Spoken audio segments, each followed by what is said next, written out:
I now give the floor to Mr. Jean-Pierre Lacroix. Thank you, Madam President, for the opportunity to brief the Security Council today, consistent with Resolution 2479 of 27 June 2019, which extended the mandate of UNAMID until the 31st of October 2019. Since I last briefed the Security Council on the 14th of June 2019, important developments have taken place in the Sudan. Most notably, on the 17th of August, the Transitional Military Council and the Forces for Freedom and Change signed the agreements on transitional arrangements for the forthcoming 39-month period. The signing ceremony was attended by heads of states and ministers from neighboring countries, other ministerial representatives from the Gulf region and the European Union, and the chairperson of the African Union. The United Nations was also witness with the special envoy for the Horn of Africa representing the Secretary General. Following the signing on the 21st of August, the Sovereignty Council was sworn in, consisting of 5 military personnel and 6 civilians, including 2 women. Abdel Fattah al-Burhan assumed the presidency of the Sovereign Council, and the Transitional Military Council was formally dissolved. Later that day, a renowned economist and UN veteran, Dr. Abdallah Hamdouk, was sworn in as new Prime Minister. The new cabinet is expected to be sworn in by the 1st of September. Of note, the transitional agreements entail a pledge to end all outstanding conflicts in Sudan, which could bring long-term stability to Darfur and other marginalized areas. Talks between the new government and various armed groups in Sudan are expected to take place, including with the Sudan Revolutionary Front that includes some of the Darfur movements. In Darfur, the security situation remains largely unchanged. Intermittent clashes between the Sudanese Armed Forces / Rapid Support Forces and the Sudan Liberation Army Abdul Wahid faction continue in Jebel Marra. Intercommunal tensions, particularly between farmers and herders, escalate during the harvest season.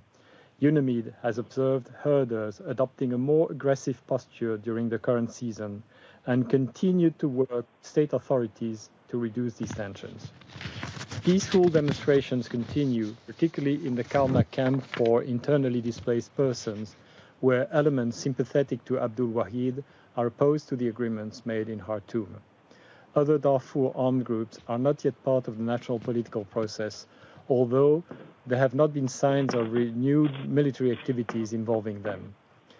On the 27th of June, the Justice and Equality Movement, JEM, and the Sudan Liberation Army, Mini Minawi, signed a ceasefire with the TMC, facilitated by His Excellency President Déby of Chad. This showcases that the strategic environment in Darfur has not shifted since the June 2019 special report, with the remaining conflict drivers and armed groups outside the peace process still posing potential risk to sustainable peace building.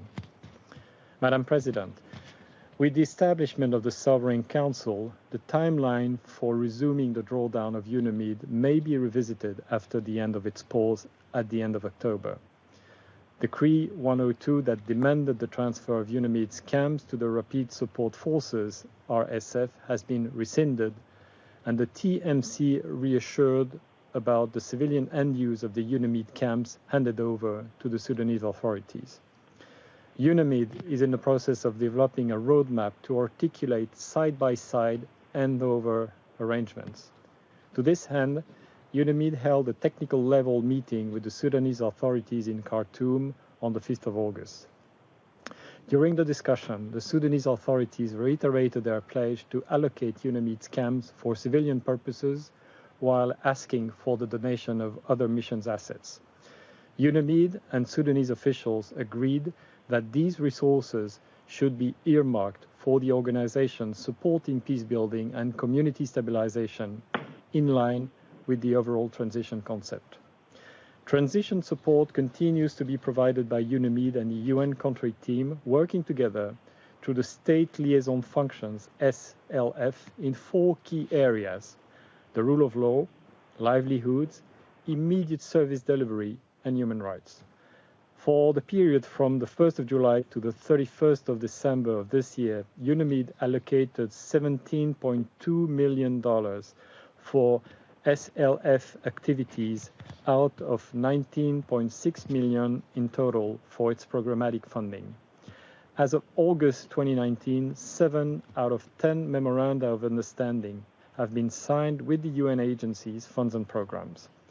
While most of the projects for the second half of 2019 build on activities already implemented during the first phase of SLF implementation from January to June of this year, livelihood support for return areas has received an additional $3.3 million to foster confidence between internally displaced persons and host communities. The military takeover of power in April 2019 posed some challenges to the implementation of the SLF activities. For example, in relation to human rights and the rule of law support, UNAMID and the UN country team shifted their focus from national institutions to a community-based approach to strengthen the capacity of local actors, including the National Human Rights Commission in Darfur, civil society and community-based organizations to address protection concerns. Adjustments have also been made to enhance information sharing, coordination, and duty of care for personnel embedded in the SLF structures based on lessons learned from phase 1 of the process. To coordinate transition planning, UNAMID and the UN country team established an interim transition team in Khartoum earlier this year. The team relocated to Darfur after the change of government in April, continuing consultations with relevant mission sections and the Office of the Resident Coordinator. The team is expected to become a fully fledged and functional joint transition cell by early September, with a finalized staffing structure and associated terms of reference. The transition cell will be further supported by a liquidation team from headquarters to provide a dedicated search capacity if the exit of UNAMID were to be completed by December 2020. Madam President, as reported in our last briefing, the Department of Peace Operations has initiated discussions with the African Union to develop a joint political strategy for post-UNAMID engagement. Commissioner Shaggy will also speak to this subject. Once the new cabinet is formed, we will engage relevant interlocutors on a range of issues, including the drawdown of UNAMID, planning for a transition from peacekeeping to peace building, next steps for the Darfur peace process, and post-UNAMID engagement. In line with the vision of the new government to resolve all internal conflicts and in close consultation with that government, we would like to explore various options to accompany Sudanese interlocutors in addressing the remaining conflict drivers in Darfur. In this context, both the African Union and the Sudanese interlocutors have proposed a meeting of the tripartite mechanism to further discuss future AU-UN engagement in and on Darfur in the margins of the General Assembly.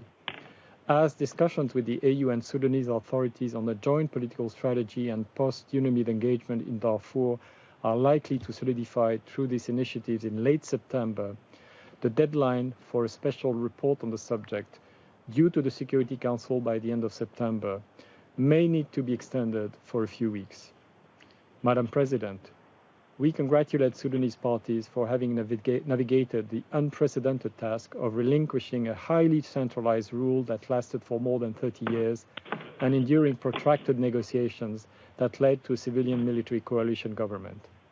With the support of the African Union, Ethiopia on behalf of the Intergovernmental Authority on Development and other key partners, including members of the Security Council, the people of Sudan demonstrated that they have chosen the path of inclusive decision-making, equality and equity, and freedom and human rights for all. This is an opportunity to put a definitive hand to the conflict in Darfur. Doing so will require both an irreversible transition from peacekeeping to peace building and the engagement of those groups that have not been part of the Doha document for peace in Darfur in the peace process. Donor support will be critical for more than ever to assist the simultaneous transition in Darfur and wider Sudan, particularly considering the economic crisis that triggered the political change. Commissioner Shaggy and I plan to travel to Sudan together in early October and look forward to briefing the Council again on the visit, which would also involve discussions with the new government on post-UNAMID engagement. Thank you, Madam President. I thank Mr. Lacroix for his briefing.